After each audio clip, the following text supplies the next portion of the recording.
Class 50% लोग नहीं होंगे। अच्छा, online class on site class दोनों अलग अलग होंगे। इसका मतलब है कि हम यहाँ पे जो भी टॉपिक्स कवर करेंगे वहाँ पे हम प्रोजेक्ट्स के तौर पे काम करेंगे। तो दोनों क्लासेस का लेना आप लोगों पे फर्ज है, अदरवाइज चीज़ें कुछ भी समझ नहीं आएगी।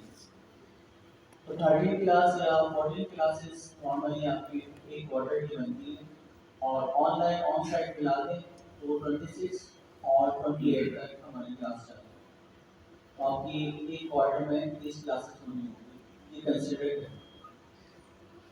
तो आप हाफ क्लास तो ले रहे ऑन साइड इतनी मेहनत करके, हाफ क्लास जो घर पे आराम से बैठ के होती है वो आप देख नहीं पा रहे, जबकि वो इम्पॉर्टेंट भी होती है। इसका मतलब ये टाइम फिक्स नहीं है, बाद में भी आपका दिल करे तो आप देख सकते हैं। तो आदत बनाएं, कंसिस्टेंसी बहुत, किसी भी कामयाबी की अगर कुछ चाबी और कंसिस्टेंसी, तो कंसिस्टेंसी के साथ आप कोई भी काम करें आप उस चीज में कामयाब हो सकते हैं।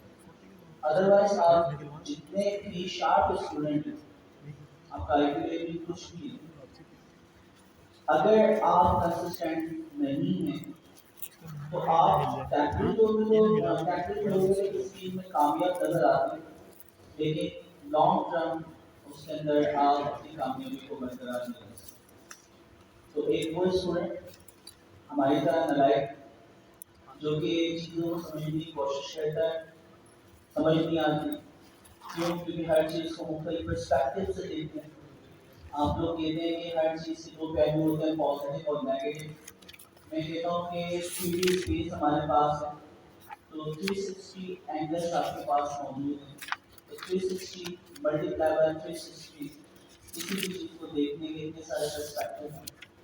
तो अब जब इतनी सारे पर्सपेक्टिव से किसी चीज़ को देखने की कोशिश करेंगे तो टाइम तो ज़्यादा लगेगा। तो जो हम कहते हैं कि यानी सुस्त स्टूडेंट हैं वो सुस्त नहीं होते, और चीज़ों को बहुत डेप्थ में जाने देते, तो वो डीप डाइव करते हैं। तो कोशिश क्या करें, कंसिस्टेंट है, कोई भी काम स्टार्ट करें, आपने अपनी पंक्चुअलिटी, अपना टाइम मैनेज करना है, और फिर चाहे कुछ भी हो जाए उससे पीछे नहीं हटना।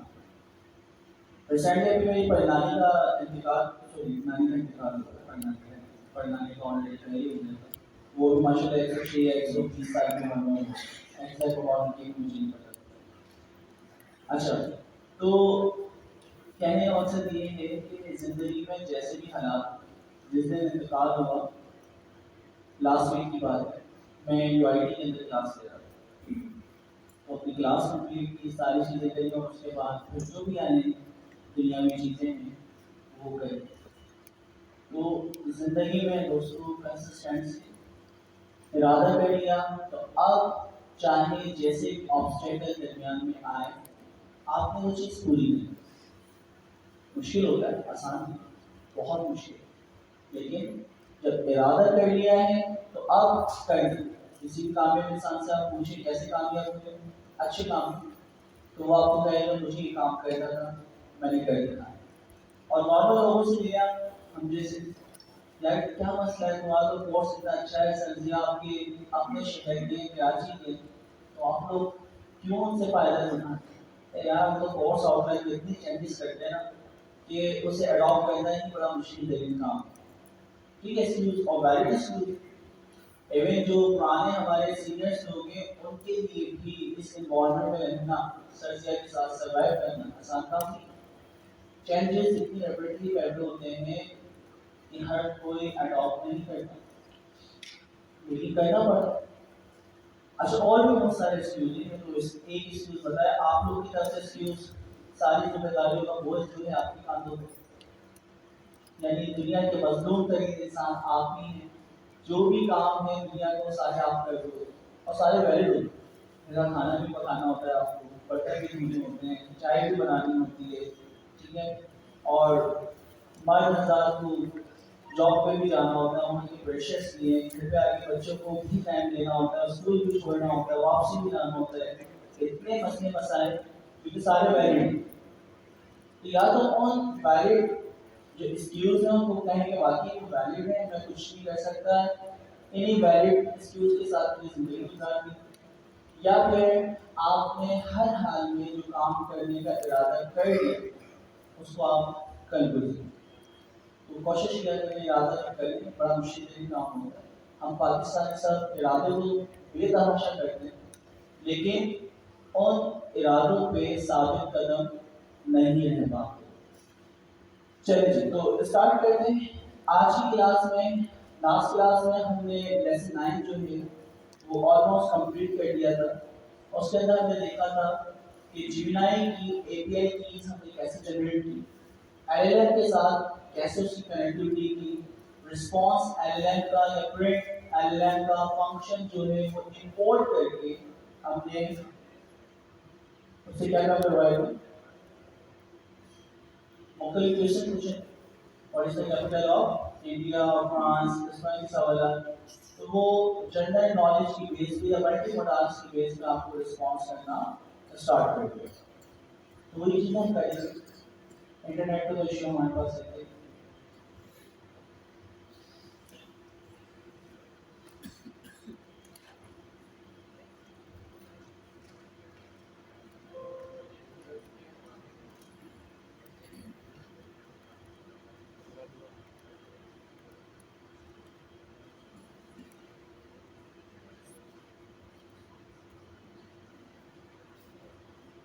स्टेप नंबर 10 से स्टार्ट करते हैं। 9 कर दिया था, 9 याद है, उसको एक बार रिपीट कर देंगे जल्दी से, और 10 से फिर हम स्टार्ट करेंगे।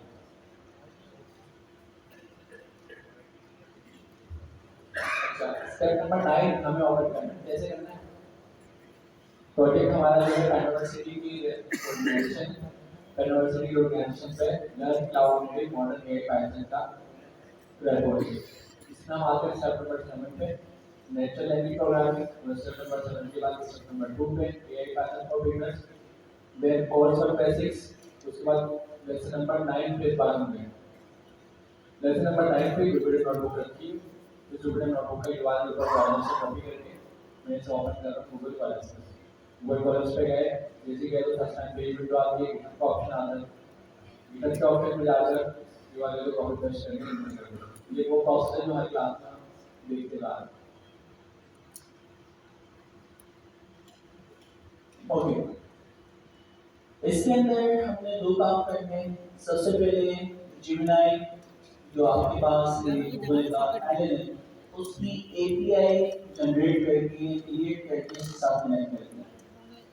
अच्छा दोस्तों, गूगल क्लाउड जो है वो दो तरह की सर्विस हमें दे रहा है। पहले का नाम है एआई स्टूडियो और दूसरे का नाम है वर्टेक्स एआई। दोनों के दरमियान का फर्क आपको पता होना चाहिए।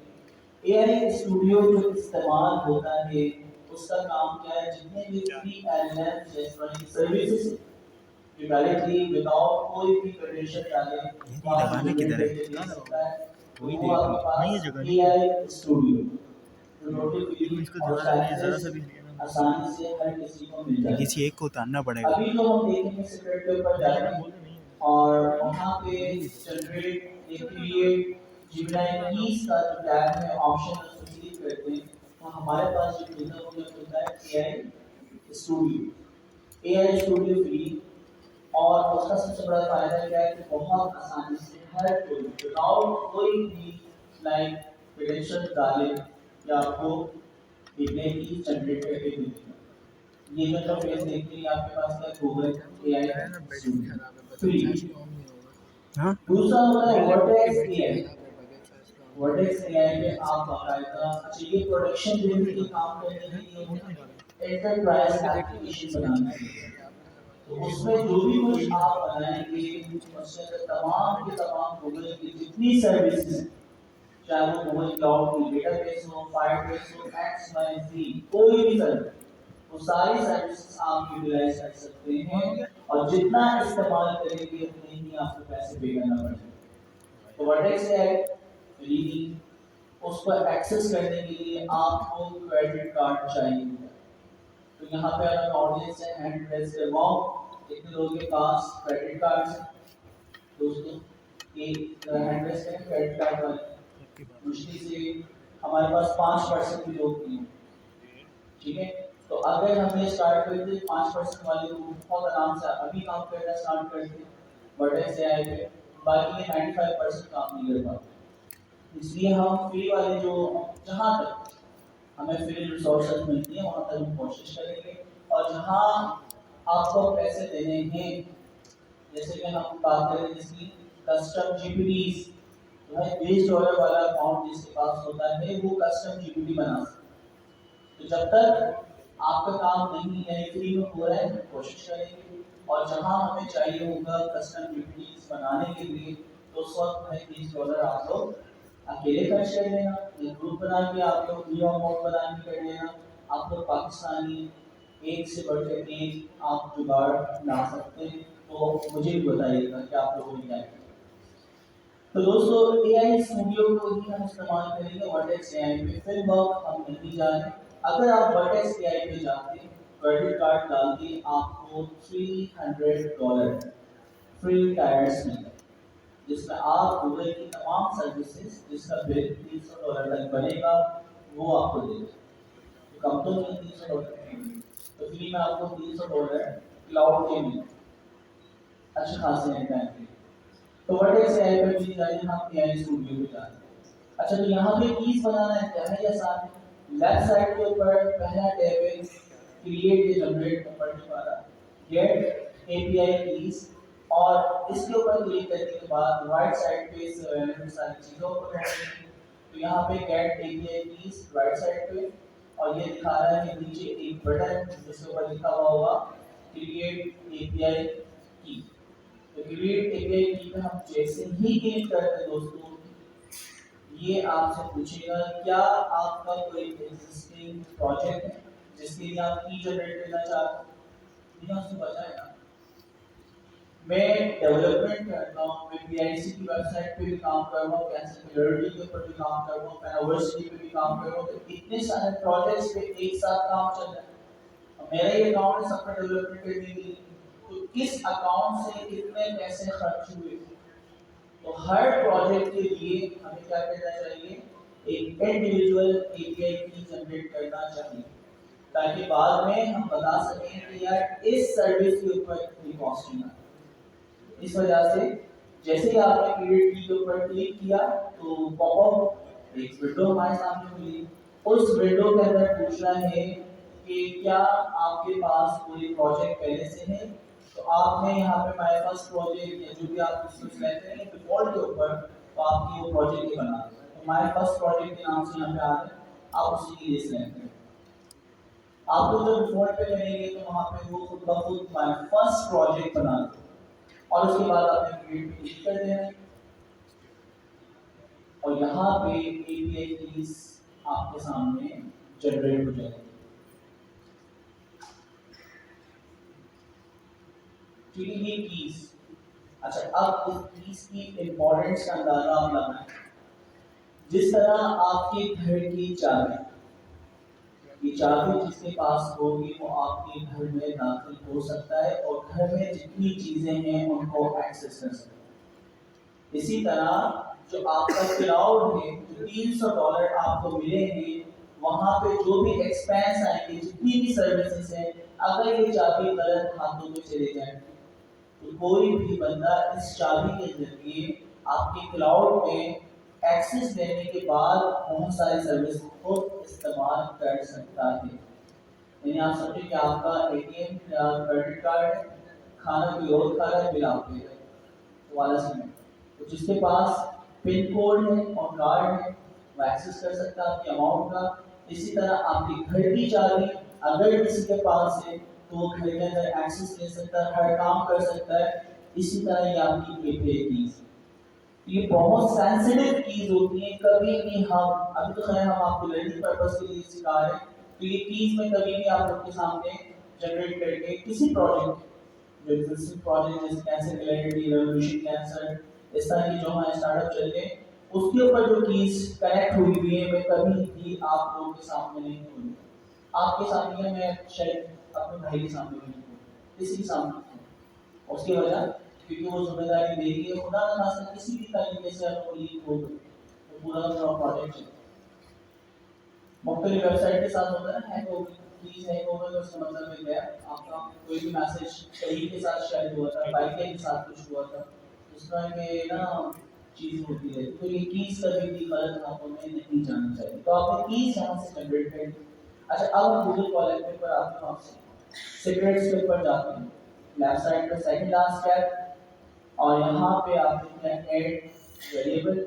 अच्छा, ऐड न्यू सीक्रेट, वेरिएबल का नाम जो है वो वहाँ पे दिया हुआ कॉलम के ऊपर, जो है नाम क्या रखना था, Gemini API की, ये वेरिएबल का नाम है।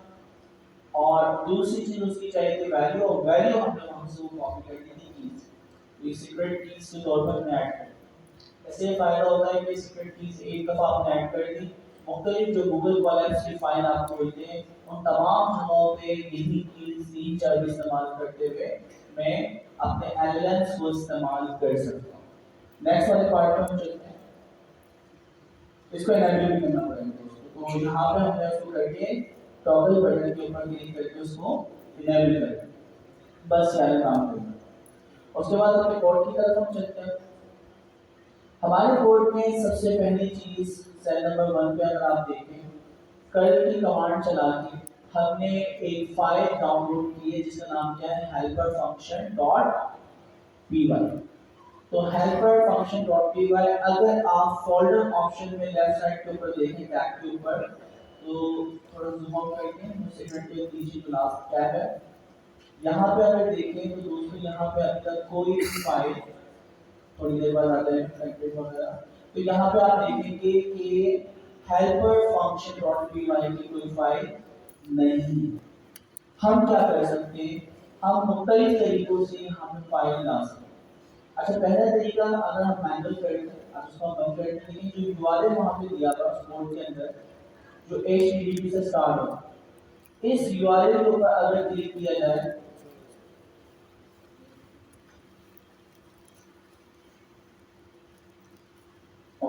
तो इस यूआरएल पर जैसे क्लिक किया तो ये फंक्शंस जो है, फाइल्स जो है हमारे पास खुल जाएंगे। अच्छा, ये कोड हमारे पास लिखा हुआ है, उसको गूगल क्रोम पे हम खोलते हैं उस फाइल को, क्रोम पे, ठीक है। अच्छा, फुल स्क्रीन किया होता है, गूगल क्रोम पे खोल लीजिए। ओके, तो अब हम क्या करते हैं, फाइल हमारे पास खुल गई। अब एक तरीका तो ये है, मैं कंट्रोल एस इसको करता हूँ, कंट्रोल एस से डायरेक्टली सेव कर देते, और नीचे ऑल टाइप करके कहीं भी सेव करवाता है, तो डॉट पी वाई की फाइल जनरेट होगी। ठीक, ये फाइल मैंने अपनी लोकल कंप्यूटर में क्या किया, डाउनलोड, और डाउनलोड करने के बाद गूगल कॉलर पे हम आते हैं वापसी, गूगल कॉलर पे फोल्डर ऑप्शन पे जाके यहाँ से वो फाइल अपलोड करें। सिर्फ समझाने के लिए कि आपको पता हो, हम जब प्रोग्रामिंग करते हैं किसी भी चीज को करने के 10 तरीके, आपसे एक तरीके से नहीं हो पा रहा, आप दूसरा तरीका अपनाएं, दूसरे तरीके से तीसरा तरीका अपनाएं, तो आपने वो फाइल यहाँ से अपलोड कर दी। तो अपलोड करने के बाद हम देखते हैं कि वहाँ पे क्या होगी, अवेलेबल हो जाएगी। ठीक है दोस्तों, यहाँ पर फाइल है, तो ये काम जो हमने किया मैंने ह्यूमन एफर्ट्स इसमें शामिल, एक पर्टिकुलर लिंक था, वो फाइल आपने खोली, कंट्रोल एस किया, सेव करवाई, लोकेशन सेलेक्ट की, फिर गूगल कॉलर पे आए, और फिर उस फाइल को जाके अपलोड करके उसी फाइल को सेलेक्ट किया और अपलोड कर दिया। मैनुअल ह्यूमन एफर्ट्स इसमें इंक्लूड। हम चाह रहे हैं कि यार इतनी लंबा, यानी जो प्रोसेस 2 या 3 स्टेप आपने किए उसको डायरेक्ट कर और कोड बेस करो। हमेशा याद रखिएगा, हम जो भी चीज ऑटोमेट करते हैं, कोड बेस करते हैं, ऑटोमेट होता है।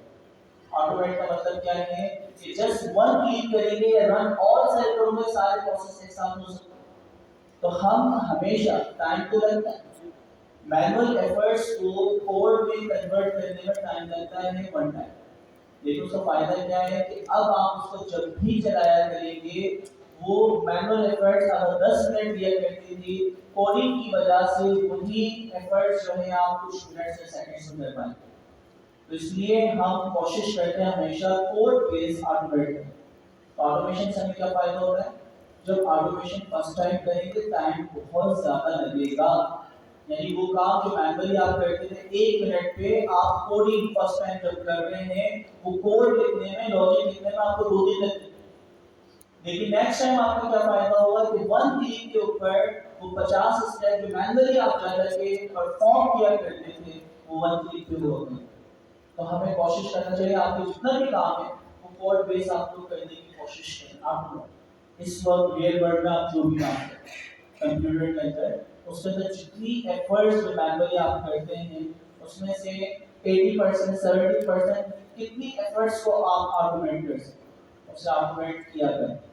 ठीक है। अच्छा तो ये ऑटोमेट हमने कर अब उसको ऑटोमेट किया तो इस फाइल को हम करेंगे डिलीट। ये मैनुअल तरीके से हमने अपलोड किया। दूसरा वाला जो तरीका है हमने यहाँ पे लिख दिया कोड।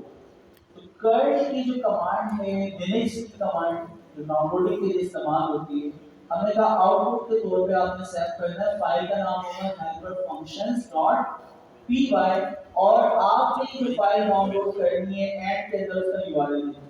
तो कर्ल -o स्पेस helperfunction.py और उसके बाद आप ये पाथ दे दो उसी फाइल का जो आपने खोली।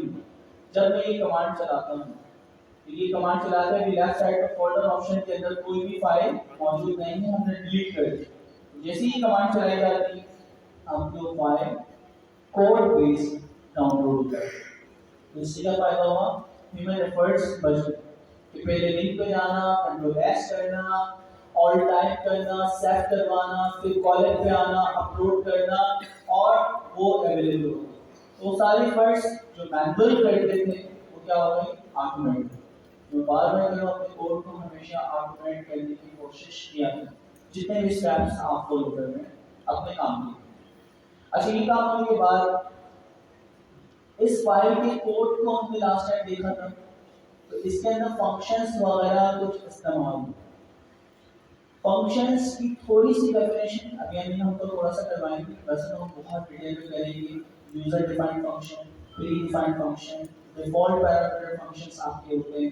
फिर उसके बाद पोजिशनल पैरामीटर्स हम पास करते हैं की वैल्यू बेस हम पास करते हैं इनफाइनाइट आप पोजिशनल बेस आर्गुमेंट पास करते हैं इनफाइनाइट की वैल्यू बेस आप पास करते हैं दोनों को मर्ज भी होता है।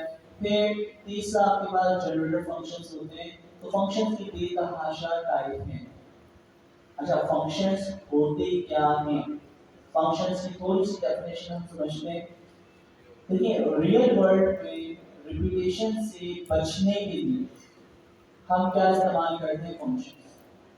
फंक्शन का मतलब होता है सेट ऑफ इंस्ट्रक्शंस।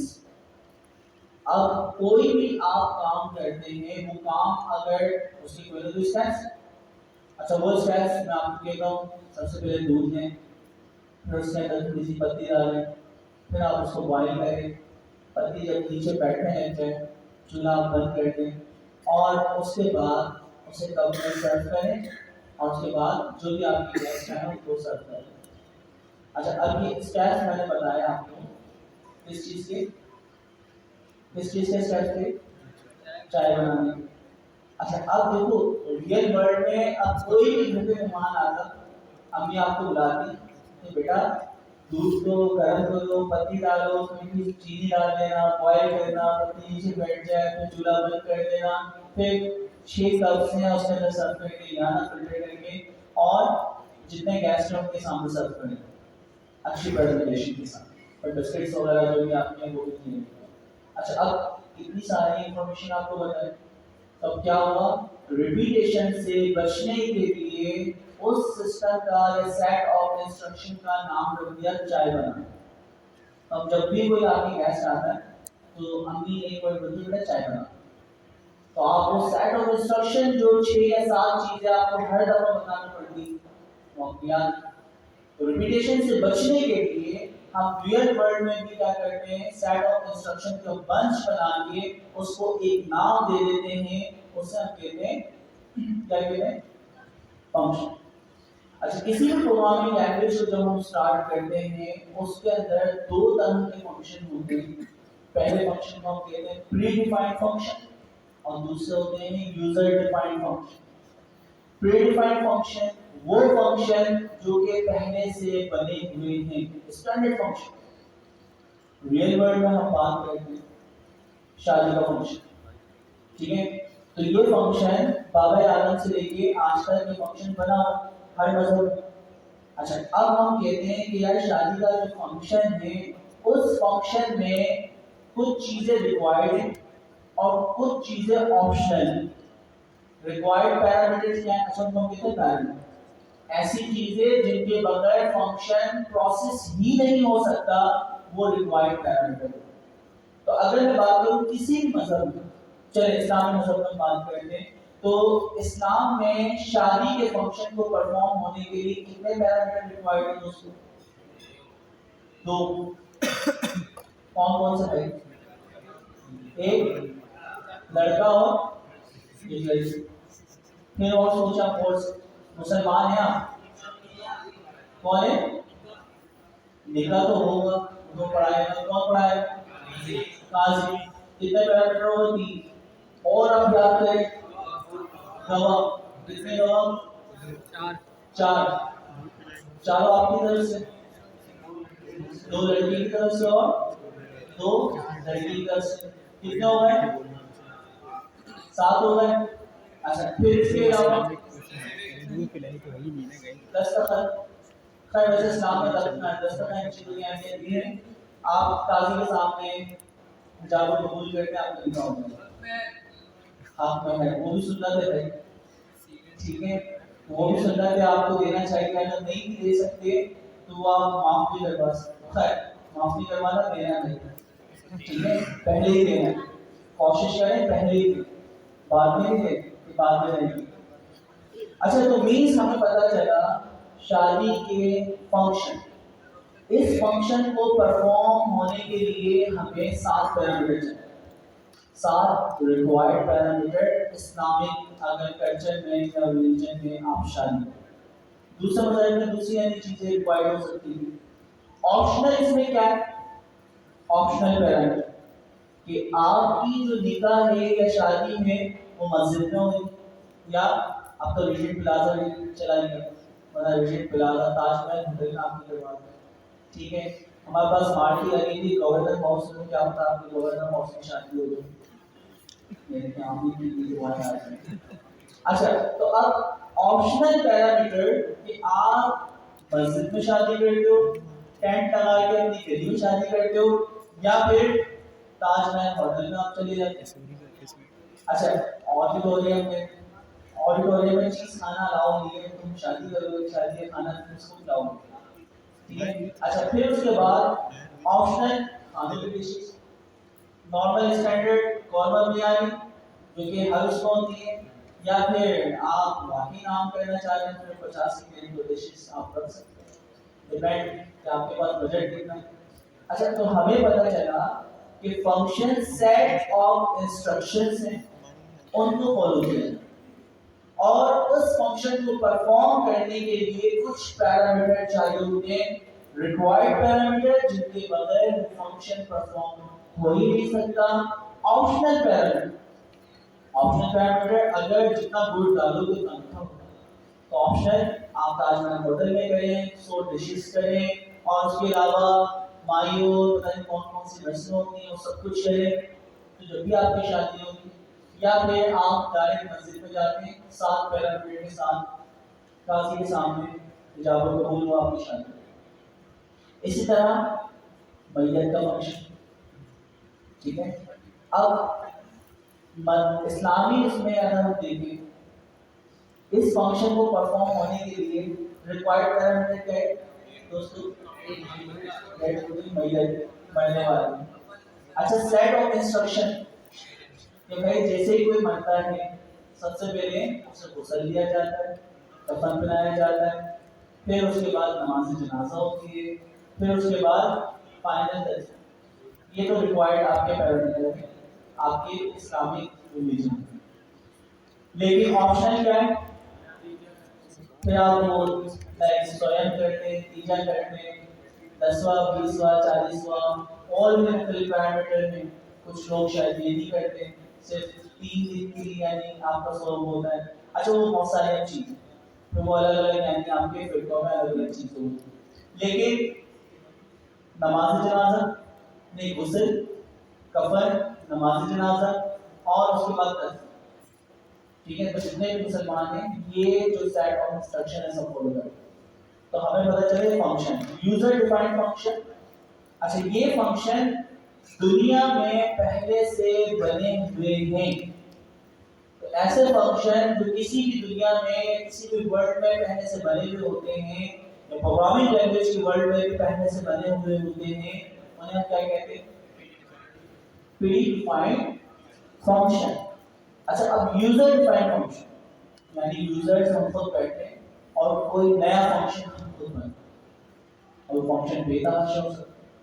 अब जैसे बहरिया ऑडिटोरियम में क्लास लेने का फंक्शन हमने बनाया, ठीक है, किसी भी यूनिवर्सिटी में क्लासेस का होती है, हम ऑडिटोरियम की क्लास में, क्यों? क्योंकि हमारी माशाल्लाह कैपेसिटी इतनी होती है, बच्चों की तादाद इतनी होती है कि वो 200-300 की जो क्लास की कैपेसिटी होती है वहाँ नहीं आ सकती।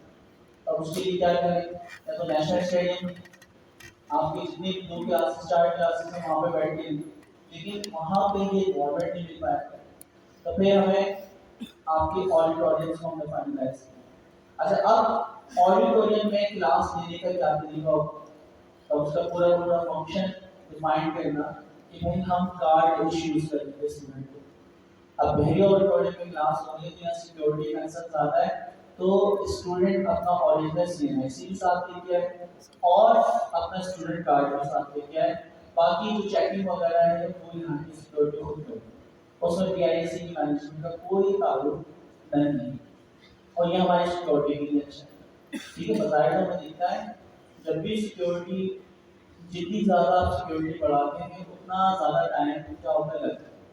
इन्हें मेरी भी 10 दफ़ा चेकिंग हो रही होती है बात, तो ठीक है, आदत अब तो होगा, तो आदत से।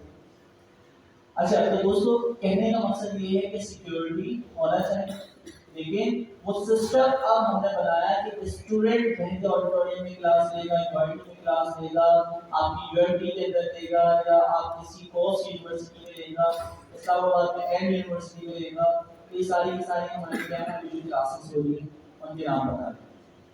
अब हर जगह क्या है, स्टूडेंट, अच्छा कुछ जगह पर सिर्फ अपनी स्टूडेंट का जो कार्ड है वो आप लेके जाए, आपका अलाउ कर दो, इवन वो भी चेक नहीं करते। सी कोर्स के अंदर शायद वो भी चेक नहीं करते, डायरेक्टली आप जाके क्लास में बैठ जाते। बाकी जो दूसरी यूनिवर्सिटीज वगैरह हैं, यहाँ पे आपकी एयर यूनिवर्सिटी, एयरफोर्स, तो वहाँ पे भी सेम, जो यहाँ पे सिक्योरिटी का आलम है वहाँ पे भी सेम, तो वहाँ पे भी आपको ओरिजिनल CNIC और आपका स्टूडेंट कार्ड, उन दोनों की बेसिस पर आपको अलाउ किया जाता है। तो सिस्टम हम बना रहे हैं कि यार हमारे जो भी PIC के स्टूडेंट्स होंगे वो किस तरह क्लास लेंगे। तो एक फंक्शन सेट ऑफ इंस्ट्रक्शन के क्लास की अटेंडेंस किस तरह मार्क होगी, या स्टूडेंट किस तरह क्लास में, या स्टूडेंट किस तरह क्लास में। तो पढ़ने का हमने एक फंक्शन बना दिया, क्लास लेने का एक फंक्शन बना दिया।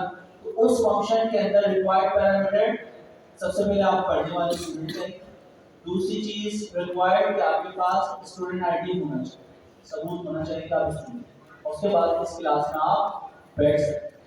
तो ये फंक्शंस के हमने कुछ टाइप दिया। अच्छा, उसकी बहुत डिटेल उसके अंदर हम नहीं जाते, हम नॉर्मली यहाँ पे कुछ फंक्शन बनाना देखेंगे जो कि पहले से बने हुए। हमारी जो फाइल है हेल्पर डॉट, क्या नाम है, हेल्पर फंक्शन डॉट py, इसके अंदर रिस्पांस एलिमेंट का एक फंक्शन बना हुआ है, प्रिंट एलिमेंट का एक फंक्शन बना हुआ है। तो फंक्शन बनाने के लिए एक रिजर्व कीवर्ड इस्तेमाल होता है जिसका नाम है DEF। DEF डेफिनेशन भी हम इसको कहते हैं, डिफाइन भी कहते हैं। तो DEF जो है ये रिजर्व कीवर्ड, रिजर्व का मतलब जैसे str था, int था, float था, वो रिजर्व है कि भाई ये डेटा टाइप का रिजर्व है। आप इस नाम फ्लोट के नाम पे वेरिएबल आप नहीं बना सकते, इंटीजर के नाम का वेरिएबल नहीं बना सकते। तो ऐसी कोई भी चीज जो पर्टिकुलर काम करने के लिए रिजर्व कर दी जाए वो रिजर्व कीवर्ड कहलाते हैं प्रोग्रामिंग लैंग्वेज। यानी इस लैंग्वेज के अंदर वो वर्ड रिजर्व कर लिए गए, आप उनको इस्तेमाल नहीं कर सकते। तो DEF, तो डेफिनेशन का ये DEF का जो ये कीवर्ड है, रिजर्व कीवर्ड, इसका मतलब ये है कि इस वर्ड के नाम का आप ना ही कोई वेरिएबल बना सकते हैं, ना ही कोई क्लास बना सकते हैं, आप उसको इस्तेमाल नहीं करें। तो ऐसे बहुत सारे हमारे पास रिजर्व कीवर्ड है, इज है, हमारे पास लाइक इन ऑपरेटर है, इफ है, तो ये सारे के सारे हमारे पास क्या है, रिजर्व कीवर्ड जिन्हें आप इस्तेमाल नहीं कर सकते। तो ये रिजर्व कीवर्ड है। अच्छा, तो आपने एक फंक्शन बनाया def और यहाँ पे आपने कहा प्रिंट lln रिस्पॉन्स, ठीक है। तो def के बाद स्पेस देके स्नैक के इसके अंदर जो भी नाम लिखा जाता है वो फंक्शन का नाम दिया, फिर राउंड ब्रैकेट लिख के जो भी आप कॉमा सेपरेटेड चीजें लिखते हैं, जैसे कि इसमें प्रॉप लिखा हुआ है, वो आपके कहलाते हैं आर्गुमेंट। अच्छा, पैरामीटर कहलाते हैं, पैरामीटर और आर्गुमेंट में फर्क हम बात करेंगे, तो उसको पैरामीटर कहेंगे, आर्गुमेंट। तो हमारे पास प्रॉम्प्ट के नाम का एक क्या पैरामीटर, और ये रिक्वायर्ड पैरामीटर। रिक्वायर्ड का मतलब अगर आप ये ना दें तो ये फंक्शन काम नहीं करेगा। यानी भैया जो फंक्शन जब भी अप्लाई होगा, जब इसी इसी तरह शादी का फंक्शन जब भी अप्लाई होगा जब 7 पैरामीटर आप कलेक्ट कर पाएंगे, अदरवाइज शादी का फंक्शन आपका अप्लाई नहीं होगा, ठीक है। तो यहाँ पे भी जो प्रिंट lln रिस्पॉन्स है, ये फंक्शन आपसे फ्रॉम का पैरामीटर रिस्पॉन्स है, इसके बिना ये फंक्शन नहीं चलेगा। अच्छा, फिर एंड के अंदर आप देखें लॉन्ग ब्रैकेट बंद किया, कॉलन। कॉलन जो है ये स्ट्रक्चर को शो करता है। दूसरी प्रोग्रामिंग लैंग्वेजेस के अंदर कर्ली ब्रैकेट्स आपके किसी भी स्ट्रक्चर की बॉडी को डिफाइन करते हैं। Curly bracket open, curly bracket close. Python ने कर्ली ब्रैकेट्स को रिमूव कर दिया और उसकी जगह जो मुतारिफ करवाया है वो कॉलन, और कॉलन के बाद जैसे ही नेक्स्ट लाइन होगी वो एक टैब आगे। टैब का मतलब है यानी 4 स्पेस। तो 4 स्पेस आप देखें, इससे नीचे वाली जो लाइन है, लाइन नंबर 26, 27, 28 और कहां तक जा रही है 30 तक। तो ये 30 लाइन नंबर 26 से 30 तक की जो लाइंस हैं, ये फंक्शन की बॉडी का, तो जो हम बात कर रहे थे सेट ऑफ इंस्ट्रक्शंस, पहले ये काम करना, दूसरा ये काम करना, तीसरा ये काम करना। तो प्रॉम्प्ट जिसमें मिला मैयत का वो पैरामीटर, उसको पहले लाइन में आपने लिखा तो इसको क्या करो, दूसरे को कफन बनाओ, तीसरा तो उसकी नमाज जनाजा पढ़ाए, और चौथा क्या है उसको क्या कर दो, तकफीर कर दो। तो ये 4 सेट ऑफ इंस्ट्रक्शंस। तो आपकी लाइन नंबर 26 से लाइन नंबर 30 तक ये सेट ऑफ इंस्ट्रक्शंस आपकी हो सकती है। पहला काम, दूसरा काम, तीसरा काम, चौथा काम, वो सारे काम आप यहाँ पे सेट ऑफ इंस्ट्रक्शन के तौर पे लिख सकते हैं। तो दोस्तों, फंक्शन बनाना आपको आगे तो मुश्किल काम है।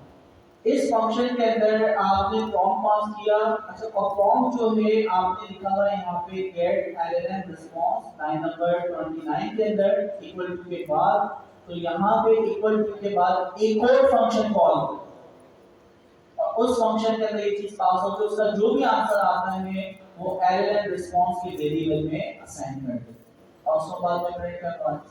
अच्छा, इसी तरह गेट lln रिस्पांस का फंक्शन यहाँ पे लिखा उसी का फंक्शन बनाना df get lln रिस्पांस, इसमें भी क्या जाता है प्रॉम्प्ट। उस प्रॉम्प्ट के साथ फिर यहाँ पे मुख्तलिफ ब्लॉक्स हैं। एक ट्रायंगल ब्लॉक, कॉलन लगा हुआ ट्रायंगल, जिस भी कीवर्ड के एंड में, किसी भी लाइन के एंड में आप कॉलन देखते हैं, 2 डॉट्स ऊपर नीचे, तो 2 डॉट्स यानी कॉलम्स आप देखते हैं। एक होता सेमीकोलन, ऊपर डॉट नीचे कॉमा, और एक होता कॉलन, 2 डॉट्स, ठीक है। तो कहीं पे भी आप कॉलन देखते हैं, इसका मतलब है वो कोई ना कोई स्ट्रक्चर है, ठीक है। और कोई भी कोई स्ट्रक्चर है तो उसके अंदर कोई ना कोई स्ट्रक्चर की बॉडी होगी। ट्राई ब्लॉक्स, इफ ब्लॉक्स, इसी तरह हमारे पास फॉर के ब्लॉक्स हैं, व्हाइल के ब्लॉक्स हैं, बहुत सारे ब्लॉक स्ट्रक्चर्स हमारे पास मौजूद हैं, उसके अंदर पर्टिकुलर काम है। तो इसी तरह डीएफ भी हमारा फंक्शन का ब्लॉक। इस ब्लॉक में कॉलन के बाद इंडेंटेशन के साथ जितनी चीजें लिखी जाएंगी वो इस ब्लॉक का पार्ट होगा, ठीक है। तो यहाँ पे ट्राई का ब्लॉक रन टाइम पे कोई भी एरर आने से रोकने के लिए हम ट्राई का ब्लॉक लगाते हैं। फिर उसके बाद हमारे पास इफ का ब्लॉक कंडीशन बेस्ड डिसीजन है कि अगर ये 2 चीजें हो ट्रू तो आपने ये काम करना। कंपैरिजन ऑपरेटर्स आपने लगाए थे वो ट्रू एंड फॉल्स को चलते हैं। तो इफ एल्स भी अगर ट्रू होता है तो उसका ट्रू ब्लॉक चलता है, फॉल्स होता है तो उसका फॉल्स ब्लॉक चलता है। तो आप वो काम कर सकते हैं। असल जो इसके अंदर काम हुआ है वो काम इक्वल टू के बाद हम देखते हैं, जो हमने लाइन नंबर 41 के अंदर इक्वल टू के बाद ये जो वेरिएबल का नाम और उसकी क्लास है लाइन नंबर 41, ठीक है। तो सबसे एंड में अगर हम आए तो यहाँ पे जो फंक्शन लिखा हुआ है वो है क्लाइंट क्या है डॉट जनरेट कंटेंट। ये ऐसा फंक्शन है जीमेल का। इसके अंदर हम अपना टेक्स्ट पास करते हैं, ये टेक्स्ट एलएलएम के पास जाता है, उसको प्रोसेस करता है और आपका आंसर जो होता है वो रिटर्न करता है। और रिटर्न करने के बाद उसको हम क्या कर रहे हैं, हम रिस्पॉन्स के अंदर निकाल लें और उसको रिटर्न करें। अच्छा ये एक छोटा सा फंक्शन है। कुछ फंक्शन रिटर्न फंक्शन होते हैं, कुछ फंक्शन नॉन रिटर्न फंक्शन होते हैं। रिटर्न फंक्शन का मतलब ऐसा फंक्शन जो चलने के बाद अपनी वैल्यू को किसी वेरिएबल में डाल सकते, उसका जो भी आंसर आए उस आंसर को आप किसी वेरिएबल में अगर डाल पा रहे हैं तो वो फंक्शन कौन सा होगा, रिटर्न फंक्शन। और ऐसा फंक्शन जो चलता तो है लेकिन उसका जो आंसर होता है वो किसी वेरिएबल में आप नहीं डाल पाते, वो फंक्शन क्या होगा, नॉन रिटर्न फंक्शन। तो return function, non return function, user defined function, pre defined function, इन चीजों पे अभी हमने गौर किया। अच्छा बहुत डिटेल से हम पढ़ेंगे। तो ये सारी चीजें यहाँ पे फंक्शन आपने बनाया हुआ है किसी कनेक्टिविटी के लिए। तो आपका जो क्लाइंट है ऊपर क्लाइंट भी आपने बनाया हुआ है। तो क्लाइंट का जो फंक्शन है वो भी चेक करते हैं। क्लाइंट जो है वो आपने देखा generative AI dot generative AI model जो कि जेमिनी है। और इसके अंदर आपने मॉडल का नाम भी बताया है, जो ऑरेंज कलर में क्या नाम लिखा है दोस्तों, जेमिनी 1.5 फ्लैश, जो कि 1 मिनट में 60 सेकंड में 52 रिक्वेस्ट को प्रोसेस करता है फ्री। तो हमारे लिए हम 1 मिनट में 52 क्वेश्चंस नहीं पूछ सकते, लेकिन जब प्रोडक्शन लेवल पे हम जाएंगे उस वक्त इसकी जरूरत पेश आएगी। तो फिर वर्टेक्स एआई पे जनरेट करके से हम वो चेंज करके आउटपुट। तो दोस्तों ये फंक्शंस हमने देख लिए। अच्छा अब इसको जल्दी से हम गो थ्रू करते हैं।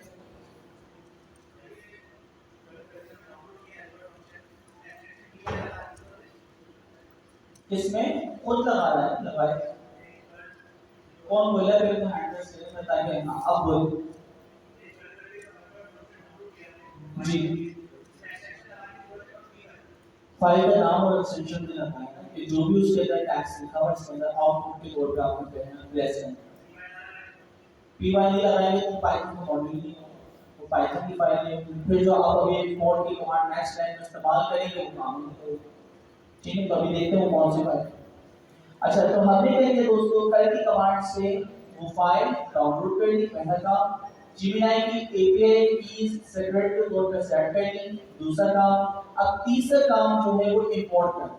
तो अब इंपोर्ट वाला जो पार्ट है इस पे हम आते हैं नीचे, फ्रॉम से स्टार्ट होगा। ओके, फ्रॉम के बाद हमेशा, अच्छा अब एक चीज मैं कह रहा हूँ, मॉड्यूल को इंपोर्ट किया। मॉड्यूल क्या होता है, पाइथन की .py की कोई भी फाइल, रिपीट कर रहा हूँ, पाइथन की .py की एक्सटेंशन की कोई भी फाइल, उस फाइल को हम फाइल भी कहते हैं पाइथन फाइल, या उसको हम मॉड्यूल भी कहते हैं पाइथन मॉड्यूल। ठीक है, तो अब मैं मॉड्यूल का वर्ड इस्तेमाल करूँ पाइथन, या मैं पाइथन फाइल का नाम इस्तेमाल करूँ, तो इसमें कोई हर्ष नहीं। अच्छा तो यहाँ पे फ्रॉम का कीवर्ड ये रिजर्व कीवर्ड है, फ्रॉम, और उसके बाद मॉड्यूल का नाम आता है विदाउट एक्सटेंशन। तो हमने फ्रॉम के बाद मॉड्यूल यानी फाइल का नाम लिखा है विदाउट एक्सटेंशन। तो आप मॉडल ऑप्शन में चेक भी कर सकते हैं इस फाइल का नाम क्या होगा दोस्तों, फाइल का नाम क्या है, हेल्पर फंक्शन डॉट पी। लेकिन इंपोर्ट करते वक्त लिखा from helper functions dot P मैंने नहीं लगाना, क्योंकि पाइथन का रूल है हम उस रूल के तहत चलेंगे। तो हमने कहा from helper function dot P के मॉड्यूल का नाम डॉट पी नहीं आएगा।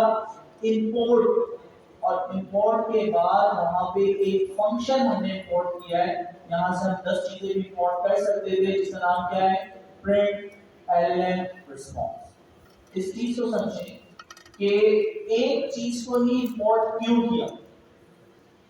आगे जाके हम लोग इंशाल्लाह रोबोटिक पे भी, ह्यूमनॉइड के ऊपर काम करने वाले हैं, रॉस टूल के ऊपर हमें काम करना है।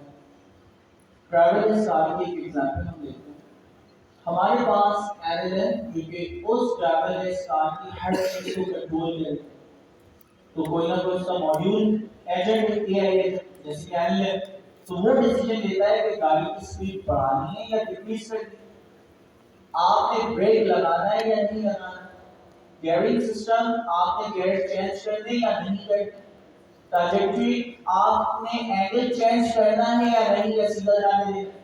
तो ये सारे डिसीजन लेने के लिए एक मॉड्यूल ट्रेन हुआ होगा, एलएलएम ट्रेन हुआ होगा, जो कि हम कहाँ पे रखते हैं इस वक्त, जैसे ओपन एआई हमारे कंप्यूटर में तो नहीं है ना, वो कहाँ पे, क्लाउड के ऊपर, और वो क्लाउड गूगल ने क्या नाम है, एडब्ल्यूएस सॉरी एज़्योर ने दिया हुआ, माइक्रोसॉफ्ट ने उसको इनिशिएटिव दिया, तो उनके क्लाउड के ऊपर वो चीजें रखी हुई दोस्तों।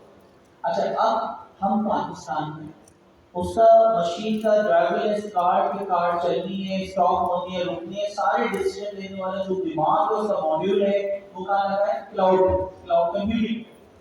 अब हम पाकिस्तान में होने की वजह से किसी भी ऐसी जगह से गुजरे जहाँ पे इंटरनेट ना, गाड़ी चलनी, अब गाड़ी को रोकना, ब्रेक लगाना या गियर सिस्टम चेंज करना या उसका एंगल चेंज करना, ये सारी जिम्मेदारी उस एयरलाइन की थी जो कि क्लाउड पे।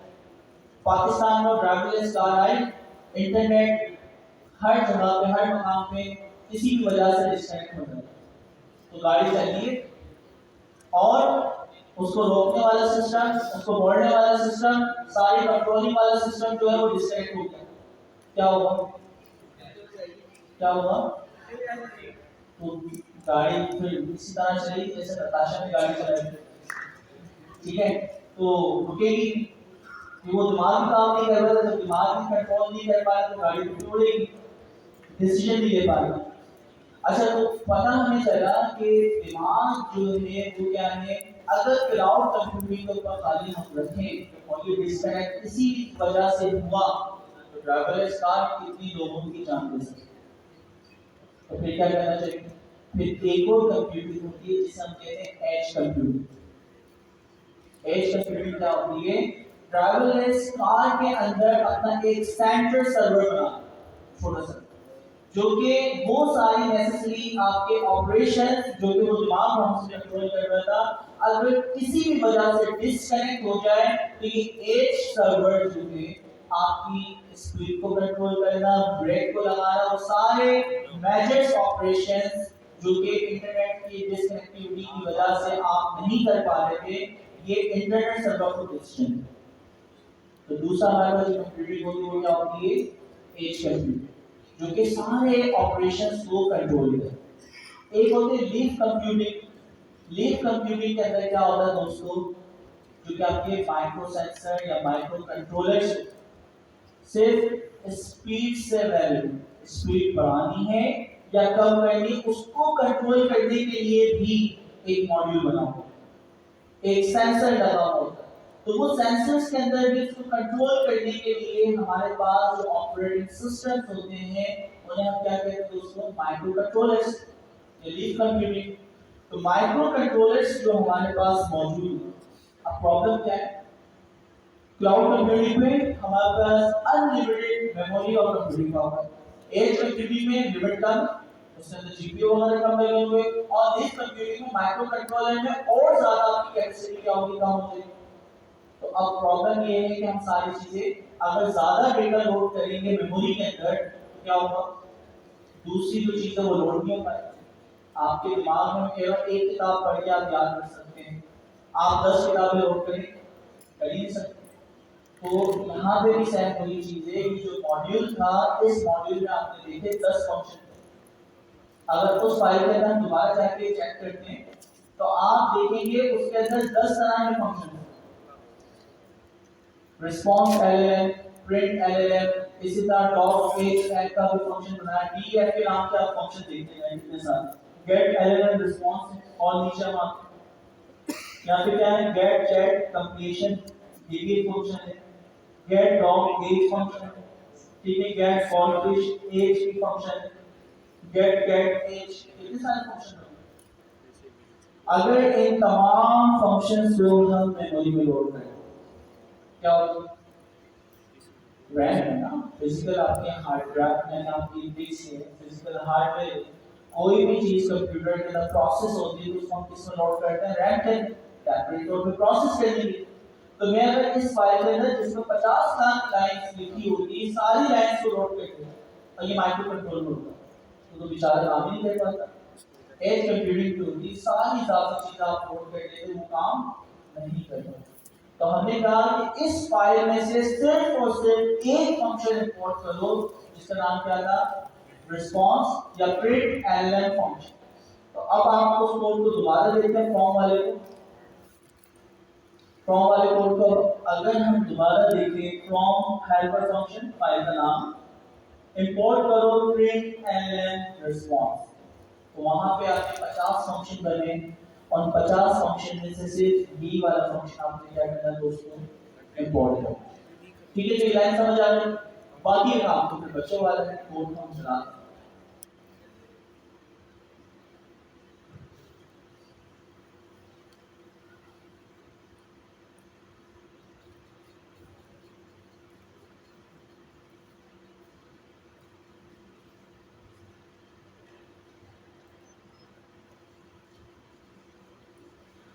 अच्छा, फंक्शन में बहुत ही आसान है।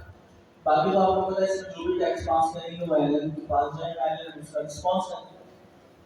हमने सीधा सा सवाल पूछा, what is the capital of France. तो फ्रांस की कैपिटल का नाम यहाँ पे आता है। हमने नाम भी चेक किया था, पाकिस्तान के कैपिटल का नाम पूछ लेते हैं, इंडिया को लास्ट टाइम पूछ लिया। ठीक है, तो करंट पाकिस्तान कैपिटल का नाम यहाँ पे आ गया, कभी कराची हुआ करता था।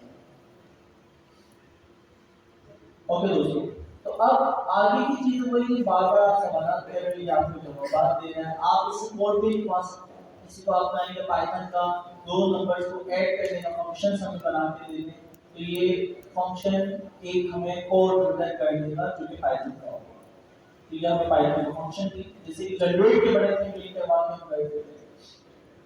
अच्छा दोस्तों, सवाल ये है कि एक चीज एलएम जनरेट का बटन कॉलम तो ऑलरेडी मौजूद था, आप उस पर क्लिक करते हैं, एक पॉपअप या टेक्स्ट बॉक्स खुलता है जिसमें आप अपना प्रॉम्प्ट लिखते हैं, जिसमें आप कहते हैं कि यार कार्ड बनाना या उसकी बाउंड्रीज बनाना, उसके बॉर्डर्स बनाना, वो आपके मुताबिक वो कोड लिखना स्टार्ट कर देता है।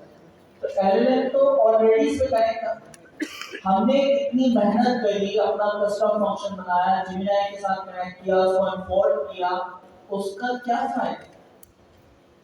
प्रॉम्प्ट हम पहले भी लिख रहे थे, वो काम कर रहा था, जनरेटिव एआई से रिलेवेंट जो क्वेश्चन किया करते थे रिस्पांस करता था। और अभी हमने कितना प्रिंट एलएलएम रिस्पांस का फंक्शन बनाया, दूसरी फाइल से बनाया, मॉड्यूल बनाया, उसकी कनेक्टिविटी की, जितना कीज डाली, तो इन दोनों में क्या फर्क है, इतनी मेहनत हमने क्यों करी, तो बताना चाहेगा। खामोशी है,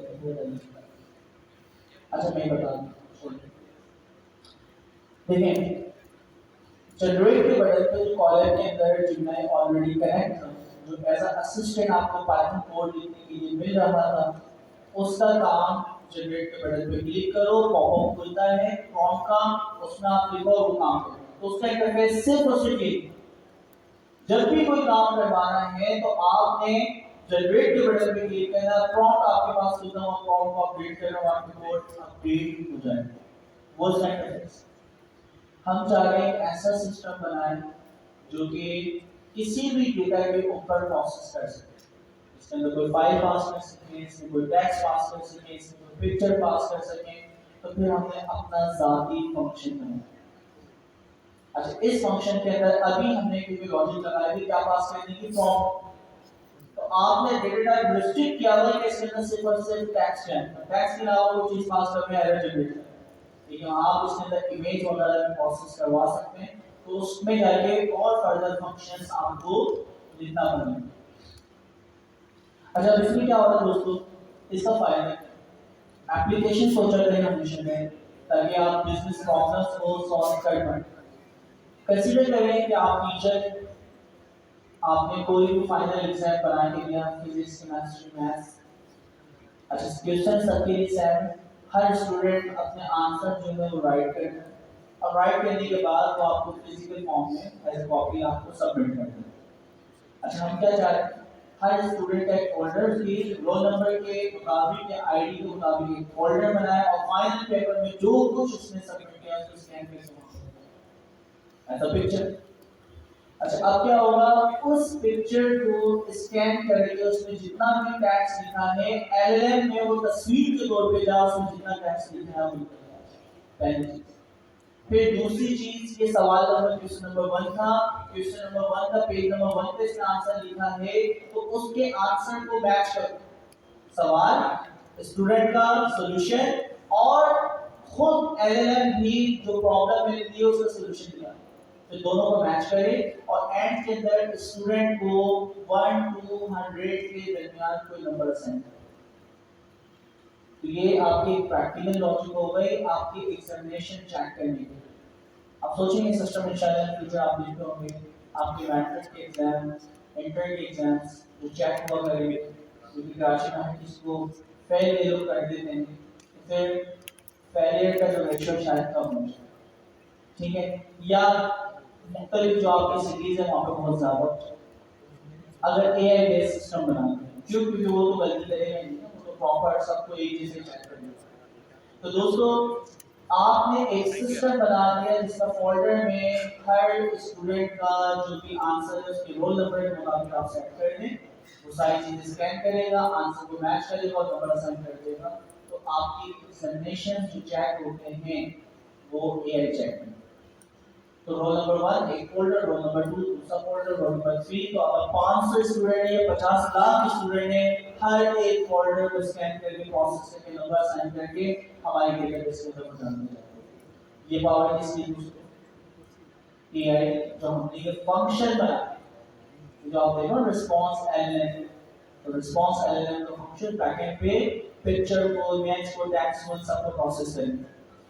अच्छा तो इन फ्यूचर हम इस तरह के काम से करवाएंगे। आपको पता होना चाहिए कि हमने ये फंक्शन की मेहनत अगर आपके लिए करी है या एंड टू एंड इंजीनियरिंग करी तो उसका पर्पस हमने तो नहीं एंड टू एंड इंजीनियरिंग करी और ओपनएआई के साथ की थी, हमने मेहनत ये की कि इसको जेमिनी के साथ कनेक्ट करें, बाकी हमें पैसे मिल गए, 10 डॉलर सबमिट करना पड़ता है।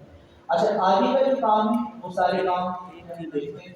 फिर वेरिएबल्स बनाना है आपको बता रहा है, फिर वेरिएबल्स की टाइप के साथ था और यहाँ पे हमने प्रॉम्प्ट के अंदर डायनामिक सिस्टम बनाया। ये सिस्टम क्या है, हमने प्रॉम्प्ट लिखा, कंसीडर करेंगे डॉग का नाम है और ये डॉग की एज है, वो वैल्यू आपके पास जाती है, मुझे उसका एनर्जी लेवल बता दो, उसका बिहेवियर बता दो किस तरह होगा और उसके इंटरेस्ट बता दो।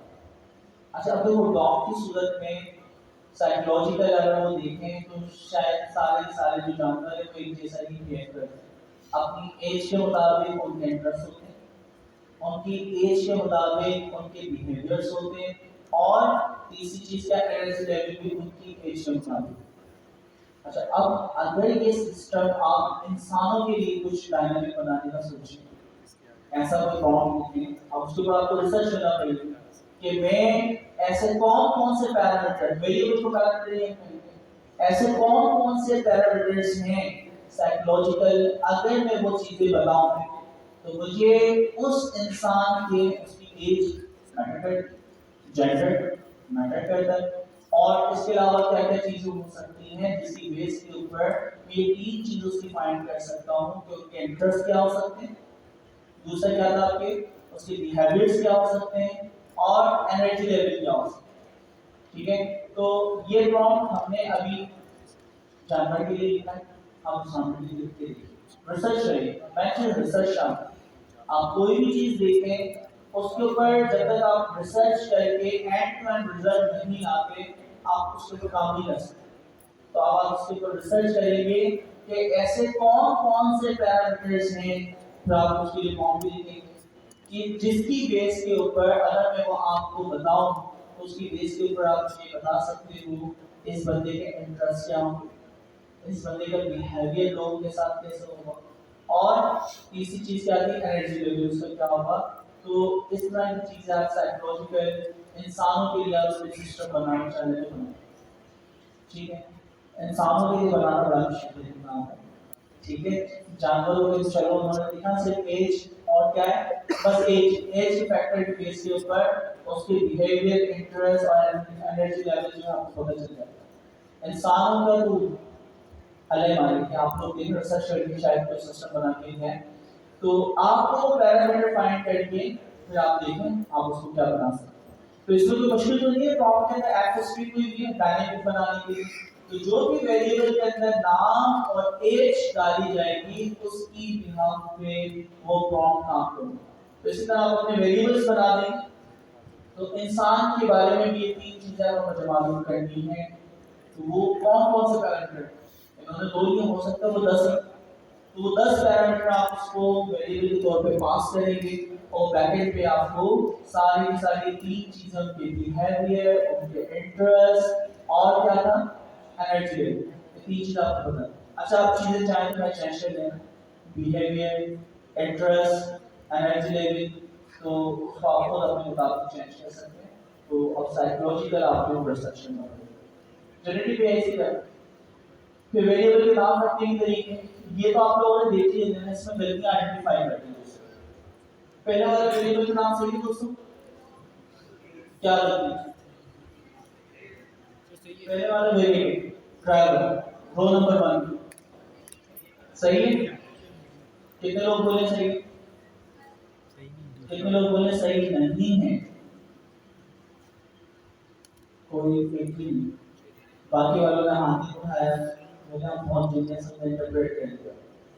अच्छा तो लाइन नंबर 1 बिल्कुल सही है क्योंकि आपने वेरिएबल का नाम लिखा है, तो उसके बाद उसकी प्रिंट टाइप लिखी है और वो वैल्यू डाली। लाइन नंबर 2 में क्या प्रॉब्लम है?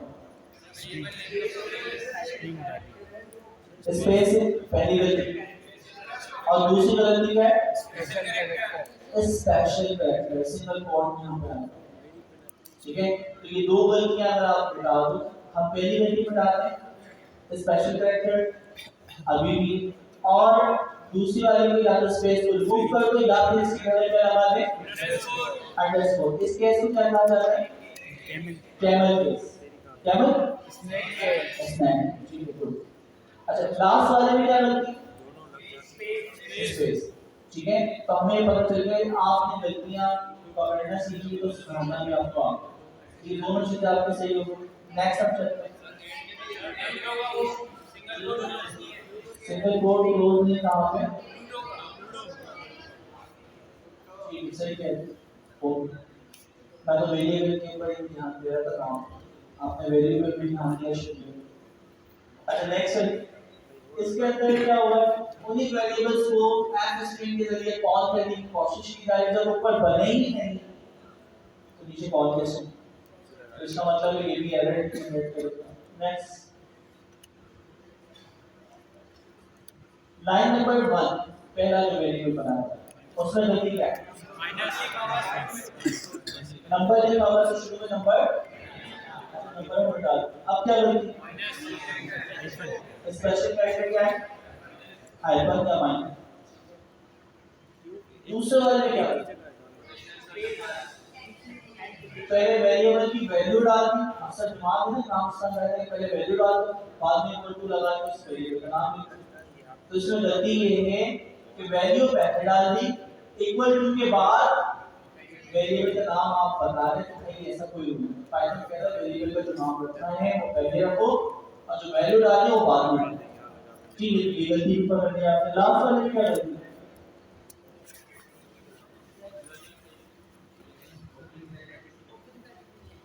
अच्छा लास्ट वाली गलती हुई जो वेरिएबल्स आपने ऊपर बनाए उन्हें आप कॉल करने की कोशिश करें। ठीक है, तो क्लोज नहीं है। परफेक्ट। तो गलती आपने सुधारना है तो आप सेट कर लें, आप प्रोग्रामिंग के चैंपियन हो। वैसे तो खैर जनरेटिव पे है, आपकी मदद कर देते हैं, आप तो कुछ करते ही नहीं, सिर्फ बता दें। ठीक है, तो प्रोग्रामिंग सिर्फ आप इंस्ट्रक्शन देते हैं, आपके बिहाफ पे वो काम करते हैं। तो ये गलती भी आपको सॉल्व होगा। अच्छा तो कुछ टास्क ही टास्क आपको परफॉर्म कर लेंगे, लास्ट टाइम भी आपको दिया था, कितने लोगों ने टास्क परफॉर्म कर ली बाय द वे? लेकिन कुछ लोग तो नहीं होते, ये फरिश्ता है सिर्फ लोग हैं तो से आप ना क्या करेंगे, इनका फेस हासिल किया गया। ठीक है, तो लोग की सोबत का असर आप लोग इतने खरबूजा खरबूजे में लिखे रहते हैं। तो आप लोग यार अच्छे लोगों को देख के ना इनकी आदत अपनाने की कोशिश अच्छी वाली, ठीक है। तो में भी बुरी आदतें बहुत सारी होंगी, जो अच्छी आदत है काम करने की वाली आदत आपने अपनानी, बुरी आदतें किसी की नहीं। और दोस्तों तो ये सारी चीजें आप लोग कर लेंगे, तो स्टेप नंबर 10 की तरफ हम चलते हैं।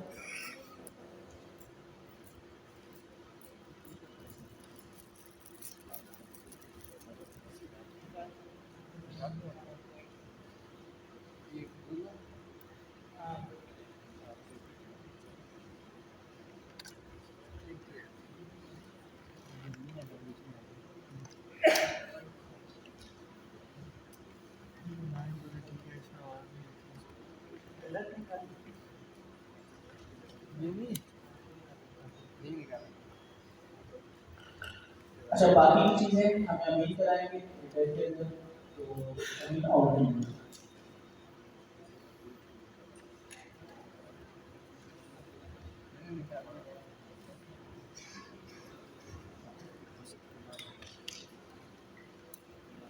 स्टेप नंबर 10, लेसन नंबर 10, वो होने लगा। उससे पहले एक सवाल कर, सवाल ये है कि अभी थोड़ी देर पहले स्टेप नंबर 9 पे आपको साइड से रिपीट कराएंगे, और रिपीट कराते हुए कुछ चीजें आपने नोटिस करनी होंगी। फंक्शन में कीवर्ड लिखा हुआ था, जो नाम था उस कीवर्ड को रिटर्न, तो इस कीवर्ड का क्या बैकग्राउंड है, क्यों यूज करते हैं? वैल्यू रिटर्न करवाना, वैल्यू रिटर्न कराना है, ये तो रिटर्न से कॉन्सेप्ट बन गया है। और बनाना सर व्यू एग्जीक्यूशन ना हो सर, नीचे एग्जीक्यूशन जो उससे नीचे वाली है वो एग्जीक्यूट ना हो। एक जवाब मिला, फंक्शन का काम खत्म हो जाता है, एक जवाब मिला रिटर्न होगा, रिटर्न हो जाता है, दूसरा आप क्या है कि वो एग्जीक्यूट नहीं करेगा नीचे वाला कोड। अच्छा रिटर्न के बाद नीचे का कोड एग्जीक्यूट नहीं करेगा। रिटर्न जो है जो यूजर डिफाइंड फंक्शन डिफाइन किया है उसकी वैल्यू प्रिंट करेगा, फंक्शन की वैल्यू प्रिंट करेगा। और बताएं सर फंक्शन जिस वैल्यू को प्रोसेस करता है ना उसी को फिर रिटर्न कहता है वेरिएबल की सूरत में। जो प्रोसेस करता है वो रिटर्न करता है, ठीक है, वेरिएबल की सूरत में। ओके और बताएं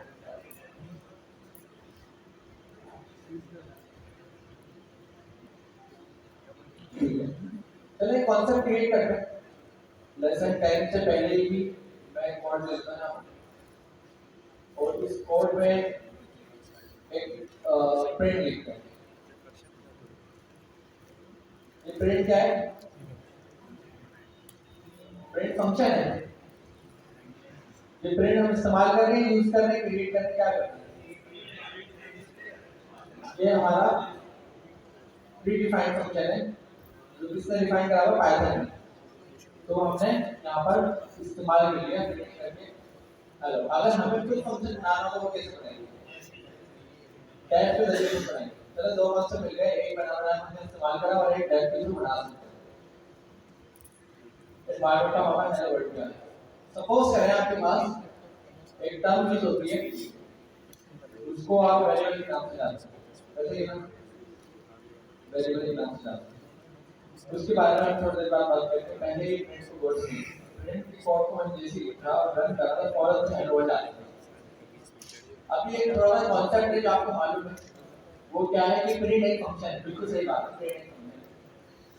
लेकिन क्या अभी आपके लिए एक्स्ट्रा नॉलेज है, आप इस नॉलेज को थोड़ी देर के लिए हैंड कर लें। प्रिंट फंक्शन है, आप ये सोचते हैं कि हम कोई काम करवा रहे हैं, वो काम हो गया, काम था हेलो वर्ड प्रिंट करवाना, वो काम हो गया।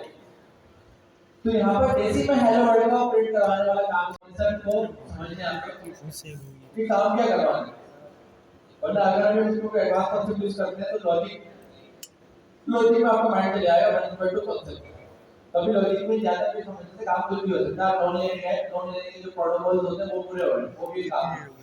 तो हमने इस बात से काम करके हेलो वर्ड ये काम कब परफॉर्म हो रहा है? राइट वाला परफॉर्म हो रहा है, जिस मैंने चला वैसे परफॉर्म। फ्यूचर में मुझे सेम काम दोबारा करवाना है।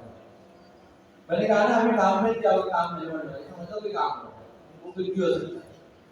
फ्यूचर में सेम काम में दोबारा करवाना, दोबारा हेलो वर्ड लिखवाना, तो मुझे दोबारा ही पूरा वर्ड लिखना पड़ेगा तरीके से। ऐसे ही तुझे दोबारा मुझे कोड लिखना पड़ेगा। इसके अंदर क्या हो रहा है, मुझे एक ही कोड एक से ज्यादा बार लिखना पड़ रहा है क्योंकि मुझे जरूरत है। तो मुझे दोबारा हेलो वर्ड चाहिए तो मैं आगे हेलो वर्ड लिखूं। फ्यूचर में तीसरी बार मुझे सेम काम करवाना है तो तीसरी बार कोड लिखना पड़ेगा। तो एज अ प्रोग्रामर मेरे पास एक बेस्ट प्रैक्टिस होनी चाहिए कि मैं चीजों को डुप्लीकेशन ना लाऊं और अब एक ही चीज को मैं बार बार क्यों कर रहा हूँ। प्रोग्रामिंग में तो हमारे पास लॉजिक्स होती है, प्रोग्रामिंग में तो हमारे पास ऐसे ऐसे कॉन्सेप्ट होते हैं जो काम को आसान बनाते हैं और आपका जो आपका टास्क परफॉर्म करना उसको इजी बनाते हैं। यहाँ तो हम एक ही कोड बार बार लिखते हैं। तो इसके बाद हमारे पास कॉन्सेप्ट आता है डोंट रिपीट योरसेल्फ। क्या आता है,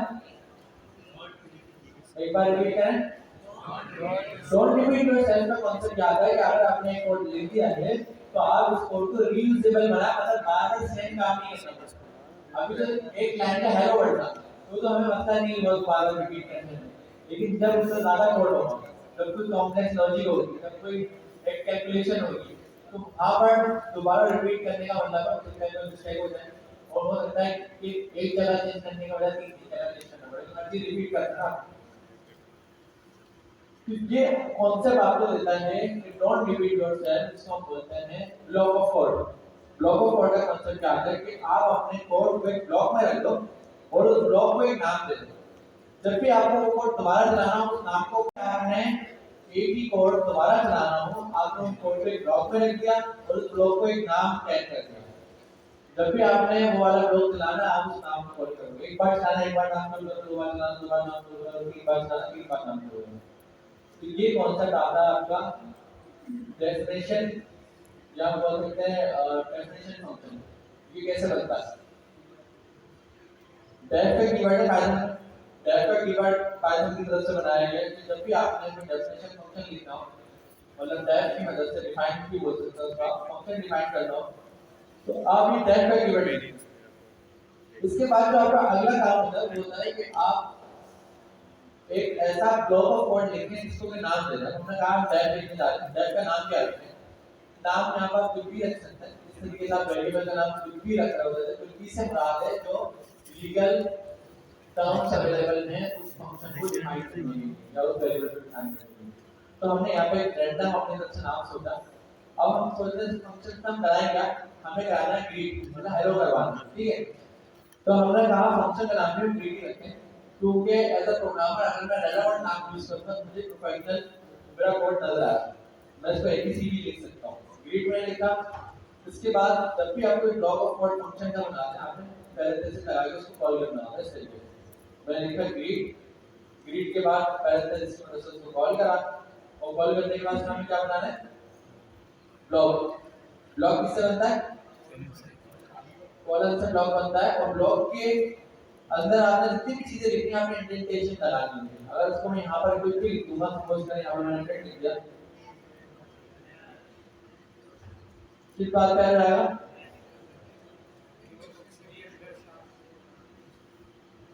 क्योंकि यहाँ पर आपके पास क्या है, यहाँ पर आपको पास ब्लॉक है और अगर आपके पास यहाँ ब्लॉक है तो इसके अंदर जितनी भी चीज आएगी आपको उसमें इंडेंटेशन लगानी पड़ेगी। मतलब यहाँ पर आपने यहाँ टेन दबा दें, यहाँ डबल स्पेस लगा दें।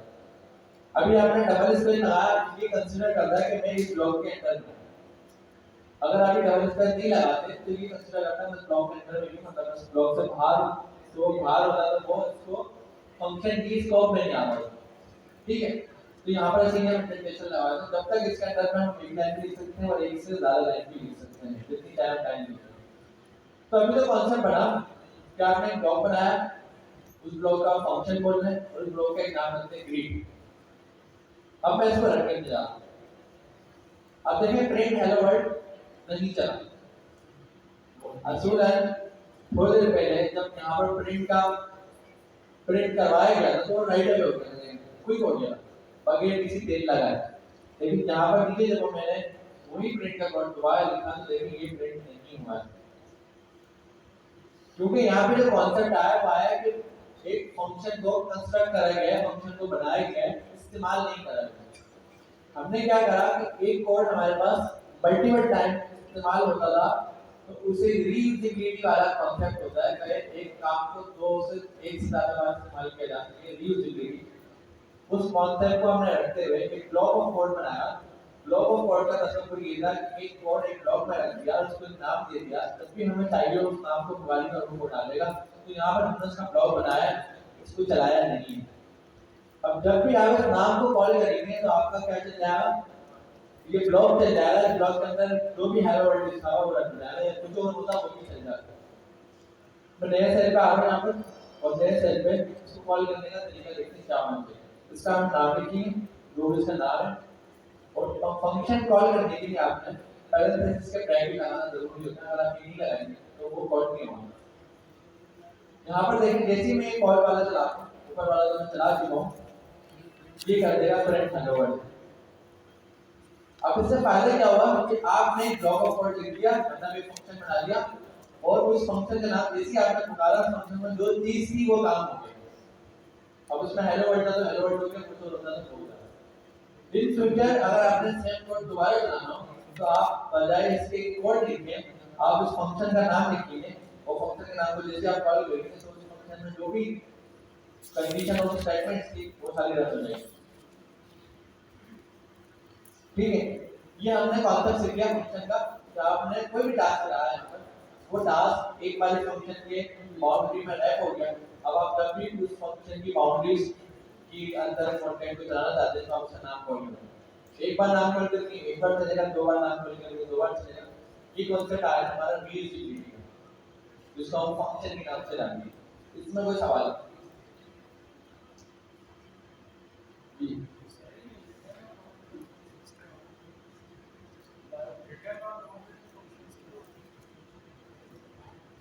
रिटर्न और नॉन रिटर्न फंक्शंस क्या होते हैं? वो तो पढ़ाया है, वो तो आपको पढ़ाया है। अच्छा, अभी हमारा कॉन्सेप्ट क्या था कि आप ब्लॉक बनाओ। ब्लॉक मतलब वेरिएबल मतलब एक डेटा रखो ना, स्ट्रिंग मेथड नंबर अनुसार।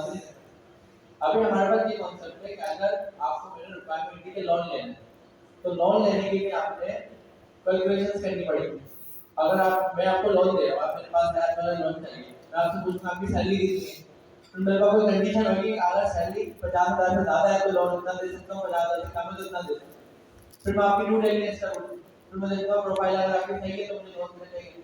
अभी तो आपके पास लॉजिक्स आ रही है, इन लॉजिक्स को अगर आपने कहीं लिखा है तो एक प्रॉब्लम है। तो फ्यूचर में आपने दोबारा लॉजिक को यूज करना होगा, आपने दोबारा लिखना पड़ेगा। फ्यूचर में किसी बार लिखना, किसी बार लिखना पड़ेगा। तो आपने रियूजिबिलिटी का फंक्शन यूज करा, आपने कहा मैं एक फंक्शन बनाऊंगा, उस फंक्शन में मुझे जो भी काम करवाने हैं जो प्रोग्रामिंग में हो सकता है, उसमें वेरिएबल भी आ जाएगा, हर चीज आ जाएगी। प्रोग्रामिंग में जो चीजें हो सकती हैं, plus minus multiply variable x जो भी, वो मैंने एक ब्लॉक के अंदर रख दिया और उस ब्लॉक का एक नाम दे दिया। उस नाम को जितनी बार कॉल करता हूँ वो सेम काम मेरा हो जाएगा। रियूजिबिलिटी के कॉन्सेप्ट समझ लीजिए।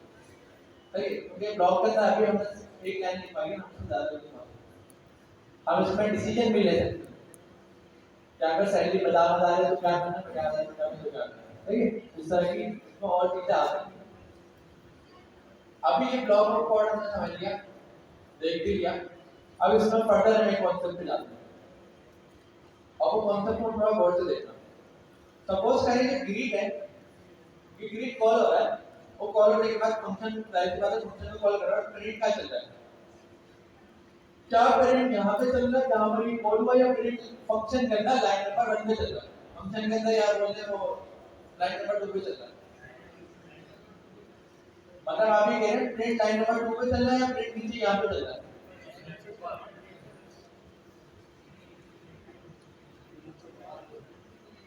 कहाँ पे चल रहा है? ऊपर चल रहा है।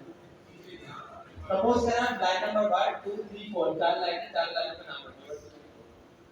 मैंने फंक्शन को कॉल करा लाइन नंबर 3 पे, फंक्शन को कॉल करा लाइन नंबर 4 पे, और प्रिंट में लिखा हुआ लाइन नंबर 2 पे। अभी प्रिंट चल का आ रहा है लाइन नंबर 2 पे, ये बाहर है।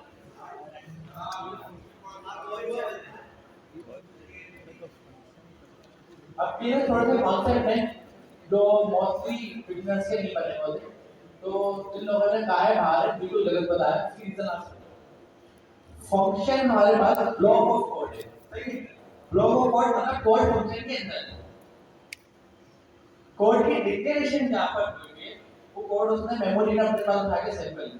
मेमोरी होती है, मेमोरी अपने पास ऊपर उठा के रखा फंक्शन में इससे चला हुई कुछ और नहीं चला इस लाइन से सिर्फ कॉल गई कि भाई एक कोड रखा है उसको रखना तो उसका मतलब है प्रिंट जो है वो फंक्शन के अंदर ही है तो लाइन नंबर 2 आपको मिल जाएगी वही हुआ लेकिन कोड उस टाइम पे चला कोड कब चला जब आपने ग्रीड को कॉल करा आप 10 बार ग्रीड कॉल करेंगे 10 बार कोड चला लेकिन प्रिंट नीचे नहीं हो रहा प्रिंट वहीं पर फंक्शन के अंदर प्रिंट हो रहा है समझ रहे हैं अब सपोज करें ये जो ग्रीड है कुछ तो उसमें होगा ना इस ग्रीड से पहले मैं क्या कर रहा हूँ एक वेरिएबल बना रहा हूँ वेरिएबल का नाम मैं देता हूँ